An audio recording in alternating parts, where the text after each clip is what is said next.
What is up, you guys? It is your boy Phoenix Breton here, and welcome to another video. In today's video, we are doing the NFC West grades, and this is my second to last video of the entire series of this. So I'm actually kind of happy because kind of played out the series. Well, it feels like for me at least. I don't know if I really have, but anyways, before we get into today's video, like and subscribe. We are on the road to getting to 700 subscribers. But anyways, enough said. Let's just get into the video, and I'm gonna start off with the Arizona Cardinals, and this is just an easy one. It's an F. I mean, there's not really much I have to explain here. You could make the excuse all you want. Kyler Murray got injured and stuff like that. No. No. If your head coach got fired, here's the reason your head coach got fired. Yes, they were playing very close in a lot of their games, and honestly, if you probably flip the games, it probably would be like 7-10 or 8-9 or something, but that ain't happened, so therefore they're at.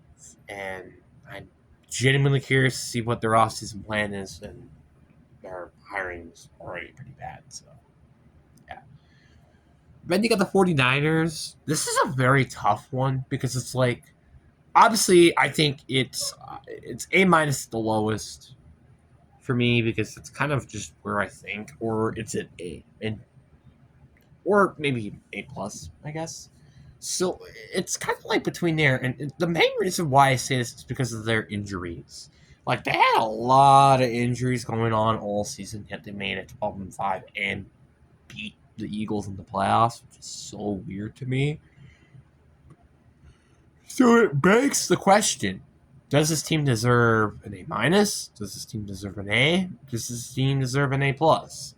The only reason why I feel like I have to go with an A here is just because of the factor that this team, this is where their expectation was. I didn't expect them to win a playoff game, but they did. And I feel like still an A is a very fair grade for them.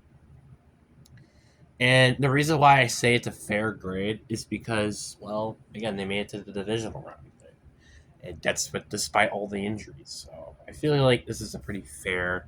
Plus, they, I guess, slightly beat my expectations, which I only say slightly because, once again, the 49ers, I had them going like 12-5 and making it to the playoffs and pretty sure losing in the first round. So, literally, when I mean by slightly, I mean by barely.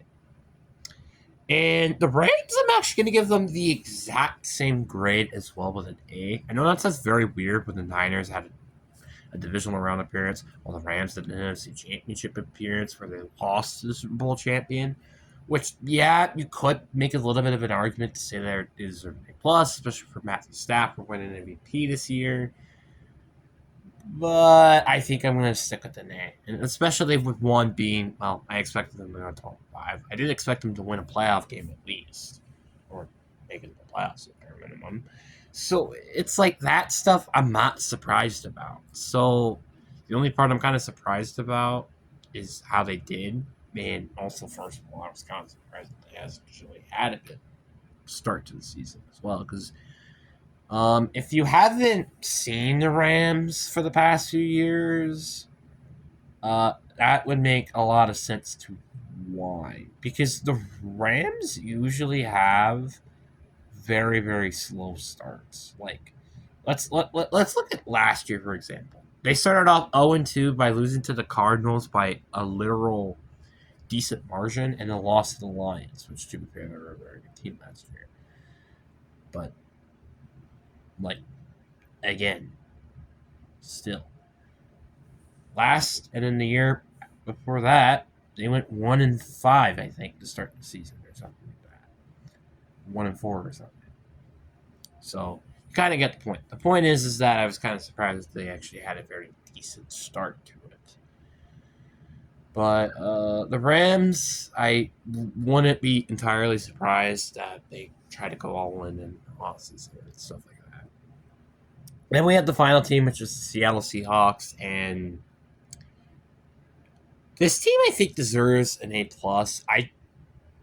It's very hard for me because I feel like I want to give this team an A plus plus, kind of like the Patriots did. Because well, the Patriots, I believe I give them an A plus plus, but I think an A plus though is still quite fair. I mean, again, they won the Super Bowl. There weren't a lot of people. I think I had them in the playoffs, or I had them just barely missing out in the playoffs, or something like that. But I had that, and then they made it to the Super Bowl and won it. Obviously, they just smothered the Patriots in the playoffs, which that was kind of a surprise to be honest. Yeah. Which, and I'm saying this to the NFL. Can we please not have just a Super Bowl where it's like, oh, a team just gets smothered? I feel like we're kind of tired of seeing this. Like I'm not saying that as a bad thing. It's just like I don't want to see Super Bowls being smothered every single freaking time.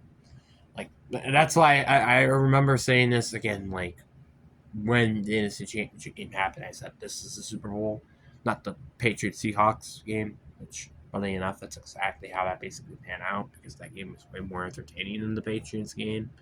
So I really wish that's like the occasion where it's like, man, don't you just wish this was the Super Bowl when that's the Super Bowl you got? It's like it's like a good example of this. I was about to say last year, but I think last year. Oh wait, no, the Bills Chiefs. That was a very good Super Bowl, or not Super Bowl, AFC Championship game. Yeah, they both ended up not winning the Super Bowl at the end of the day anyway, but they had a way more fun and entertaining matchup than the Eagles Chiefs, Eagles Commanders. So there's that. But overall, I mean, there's not much I really have to talk about to explain why this team had an A plus. So Darnold had a good year. Kenneth Walker won Super Bowl MVP, which well, also alludes to the number one Super Bowl. Obviously, JSN won Offensive Player of the Year. Mike McDonald, I thought, kind of should have won Coach MVP, even though I think Mike Gremlin won it. Which, to be fair, I don't blame him. The offensive line played way better. We got a defense nickname called, I think it was called the Dark Side. What's the Seahawks? I gotta look it up. I mean, this video is already pretty short as is, so let's look at it. What was the Seahawks nickname? Their defense nickname, yeah, it was called the Dark Side. That was literally what it was called, which I think is pretty funny. We went from that's my dogs. I'm sorry. We went from Legion of Boom to Dark Side. That's So we got the Legion Dark Side. If you could mash them together, which, by the way, if we mash that defenses together, oh my god, that would be terrifying. Like basically, your defense would have. Oh god. Like I just don't even know where to start. I think I just better off just leaving that alone, leaving that thought alone, because that defense is freaking terrifying. But I'm not gonna be here battering about all that. Another thing I really want to mention, I guess I should also mention the Arizona Cardinals. I guess how their season went. Their season, like I said before, it wasn't really good at all. It was very very bad throughout. Obviously, they had a lot of close games, but that's all it really had was close games. And then there was just, some of those games where they just got freaking smothered.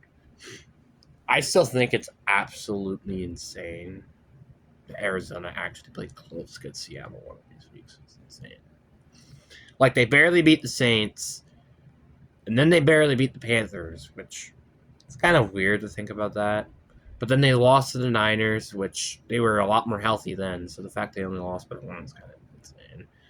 But then you barely lost to Seattle. Like, this is where their losing skid came. Let's see. They lost 1, 2, 3, 4, 5, 6, 7, that wasn't a close game. 8, that wasn't a close one either. 9, 10, 11, 12, 13, 14, 15. Did they actually lose the rest of their games? They didn't. Did they really? Won 2 games there, and then 1, 2, 3, 4, 5, 6. Oh, wait, no.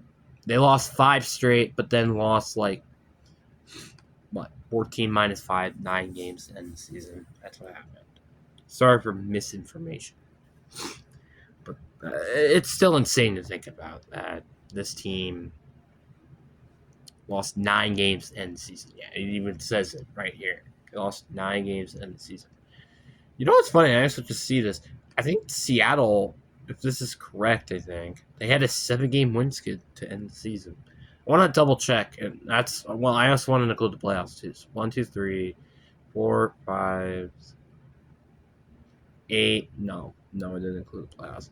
9, 10. That 10-game winning skid to end the season, which included the playoffs, but 7 to end the season. So that's how that went. But, I mean, like, this is, I feel like, without a doubt, have to be the best division performance, I think, if not all time, I feel like. Because now you think maybe, like, the 2021 NFC West, where the Seahawks didn't get to the playoffs, but all the other teams did, but the Cardinals didn't win a playoff game. The Niners did, though. And the Rams also did. Well, they won 2 games, to be precise. And the Seahawks, which, yeah, they were the first round bye, but they ended up winning in the Super Bowl. So I think we could easily say that entire division did very well this year, except the Cardinals, which is the only reason why they were a team that has anything below A. Well, didn't even get an A or B. They got an F, obviously. But anyways, guys, I hope you guys enjoyed this video. Peace.